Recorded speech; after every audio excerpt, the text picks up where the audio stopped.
Now, if it's all right with everyone, I'd like to do a little bit of an experiment. You guys ready? Okay. Yes! So if you can go ahead and close your eyes. Imagine you're in a tunnel. You're on your hands and your knees.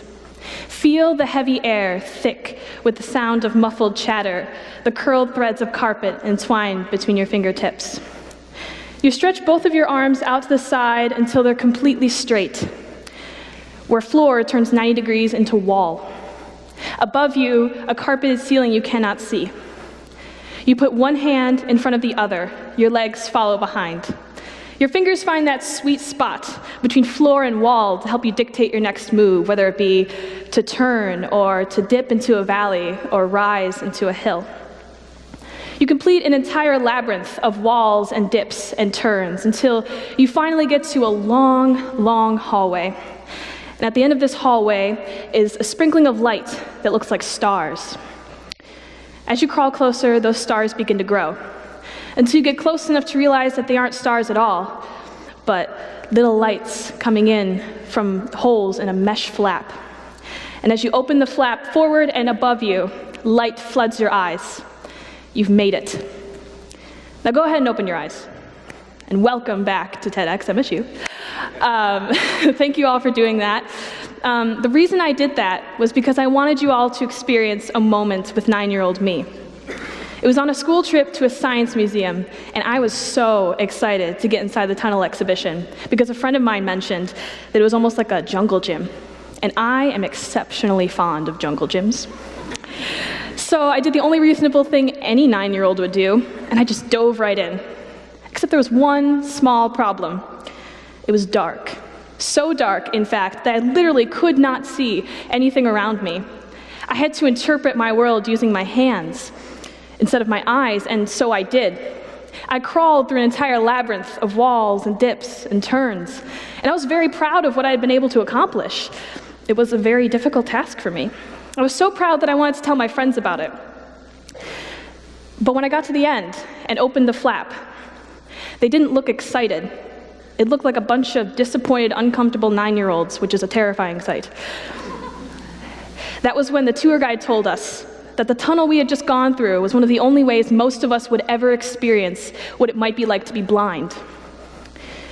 And so the tunnel was also the marking point, or the beginning, of my long and tumultuous love affair with the power of storytelling. I firmly believe that all museum exhibitions, regardless of their size, are creating the narratives that they are provided. They weave together stories of art and history and science and technology. But more than that, museum exhibits have the power to change us. I realized after I'd gone through the tunnel that it was a completely immersive experience. It employed a lack of sight, the smell of damp kid socks, the sound of muffled chatter just outside the walls, the touch of carpet, and thankfully for everybody involved, a lack of a taste component, to really immerse me and kids like me in a world that wasn't only just completely foreign, but it was very powerful, and for all intents and purposes, very real.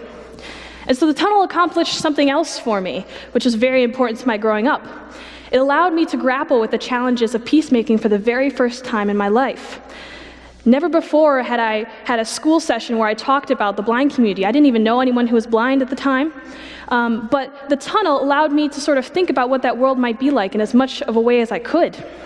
In a way, it began to plant the seed of social justice and passion that I would later unearth as a college student wanting to make world change. So I ask you this question. What if all museum exhibitions can be more than just stories on a wall? What if they could even be spaces for creating and sustaining peace between all of us, no matter who we are or where we come from? Let me share with you a theoretical example. What if there was a museum exhibition out there that could show visitors what the world might look like if there were no trees left?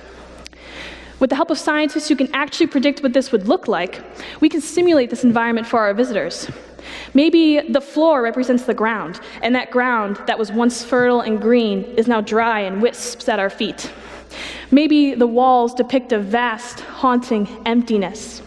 Maybe the air is hot and heavy and thick and sticky, and it's overall a very uncomfortable space, as you can probably imagine.